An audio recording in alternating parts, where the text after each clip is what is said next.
काय तर गुरुपौर्णिमेचे महत्त्व सांगायचं म्हटलं तर गुरुपौर्णिमा म्हणजे हा एक बुद्ध धर्मातील सर्वात महत्त्वाचा सण असतो. यामध्ये गुरु व शिष्य एकमेकांचा आदर करतात. म्हणजे जे गुरुनी आपल्याला ते ज्ञान दिलेलं असते, तत्त्वज्ञान दिलेलं असते, ते त्याचा आदर करण्यासाठी हा एक गुरुपौर्णिमेचा सण साजरा केला जातो. बौद्ध धर्मामध्ये बुद्धांनी आपले ज्ञान, तत्त्वज्ञान आणि धम्म शिकवण्यासाठी गुरु शिष्य परंपरेवर भर दिला आहे. गुरु म्हणजे ज्ञानाचा प्रकाश.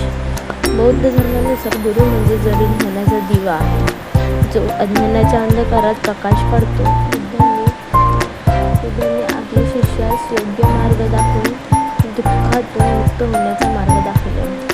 गुरुची भूमिका. तत्त्वज्ञान शिकवण्यात बुद्धांनी बुद्धिमत्तेवर आणि अनुभवावर आधारित तत्त्वज्ञान शिकवले. गुरुपौर्णिमेला गुरूंचे आदर करण्यात येतो, ज्यांनी ज्ञान आणि समज दिला आणि बुद्धांच्या शिकवणीचा प्रसार केला. थोडक्यात इथेच म्हटलं जाईल, गुरुपौर्णिमा हा दिवस बौद्ध धर्मात गुरु शिष्य संबंधला ज्ञानाला आणि शिक्षणाला आदर व्यक्त करण्याचा सण आहे. बुद्धाच्या शिकवणीचा प्रकाश, गुरूंचे योगदान अतिशय